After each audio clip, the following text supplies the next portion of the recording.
Hey guys, Chris here with Mineralogic. Mineralogic.youngevityonline.com is my website where you can purchase as a preferred customer or sign up as an agent for a very nominal fee to be able to talk about these vitamins and supplements and the wonderful research of longevity, Dr. Wallach, Ben Fuchs, and so many others. I want to bring up something here. We have a nice weekend in front of us, and it's getting towards the Labor Day and the end of summer. A lot of people still might not understand that when they're reading the labels of their food, their packaged food, their processed food, or whatever, those RDA levels were set up by a government bureaucracy, many decades ago. Slowly over time, that they actually, changed that, and update it based upon new science. So sometimes it's, I've read the reports, many scientists are saying, up this, tell people this, and these agencies are just very slow of telling people, because then they know the food companies were going to have to do something, and then it's going to cost them money to get everybody on board with that. So sometimes it takes time. Like you've seen the omega 3s, for instance. The putting them in eggs and stuff, and other stuff now, flaxseed or whatever. But it took so long to get to that point. And again, as I've covered, doesn't mean you're actually absorbing any of that or getting what it says on there. So we have an issue with these RDA levels. They're the bare minimum. That's what I want to tell you. They're the bare minimum. When you're reading those labels, that you think you're getting, it says 10% iron in that, and then it's 25% vitamin C. Well, out of based on 100, well, 100% of what? This government bureaucracy that's very slowly over time recommends to do these changes, and they admit. And I've seen the quote where they basically say it depends upon sex, it depends upon hormones, stress levels.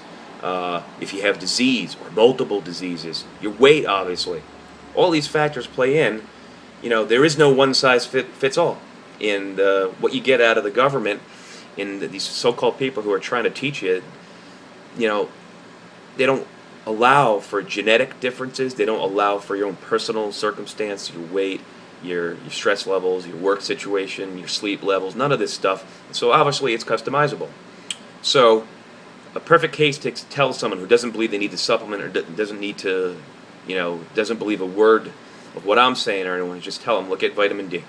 Vitamin D, they've known for years that in 20 to 30 minutes in the sun, typical fair-skinned person like myself is going to get about 10,000 IU, in a perfect conditions and, in the summer, 10 to 2, latitude, longitude, perfect setup.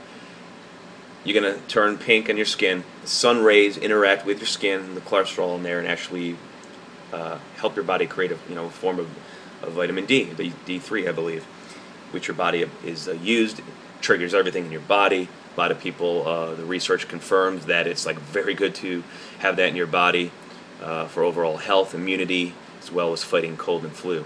So why are we living in a society where I can prove to you, and I'll put the link there, that basically about 10,000 IU is about the limit you'll get naturally from the sun, 20, 30 minutes, but the government's telling you take 600 IU or 800 IU or whatever the heck it is, today in 2012. That's nowhere close to what you would actually get as a real person who goes out in the sun. And obviously there's no bad side effects to that. So you're reading these labels, it's way off. It's criminal. It's like me telling you to sell Apple, the biggest company in the world, 600 and something billion market cap, and telling you that it's you should sell it to me right now for $300 a share when it's trading above 600. In other words, the percentages are so far off. It's irrational, number one. Two, borderline criminal.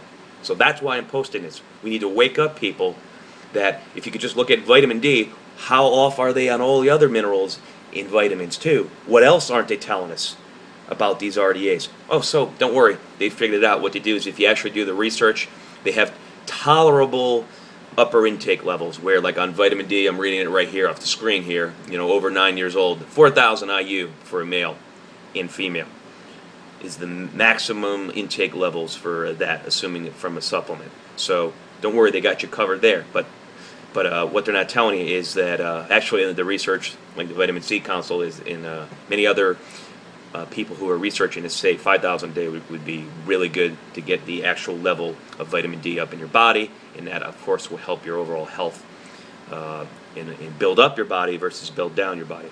So What I'm saying is we need to look at this in a new light. You can tell people who are totally unaware of nutrition, tell them to research vitamin D. By the way, it's not really even a vitamin.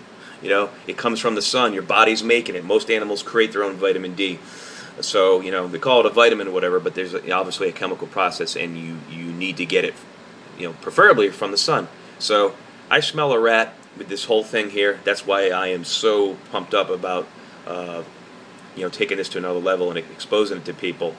So do the research yourself, look at this stuff, and realize that if that's just one, how about all the others, let alone the absorption issues. So, you know, it's also funny in the last 10, 15 years or whatever, you know, they've just brainwashed people to be afraid of the sun, and, you know, teaching your kids to totally cover up, you're going to burn, all this other stuff. It's funny, I found not having a lot of the minerals and stuff in the vitamins in my bloodstream now, because I've been on the products, that it actually, you don't burn as easy as you used to. So it's funny how that happens, but, you know, they're scaring people from skin cancer and everything else. So what happens is, over, you know, years and years, now we got a society that's afraid of the sun. They're covering up, they're putting suntan lotion on, you know, and messing up the UV process here out of the sun to help create their own vitamin D, so they end up being vitamin D deficient. And you wonder why. Another reason why this culture is, you know, might be living longer than they did a couple hundred years ago, but they're sicker. They're coming down with stuff they shouldn't even have to deal with. So look into this. Use that one example, and, you know, this could be leveraged to all other vitamins and minerals as well. But I could be confident, like on a Beyond Tangy Tangerine from Longevity, I'm getting a lot of this stuff in an absorbable form, and it makes an immediate impact in your life. So take care. Have a great weekend.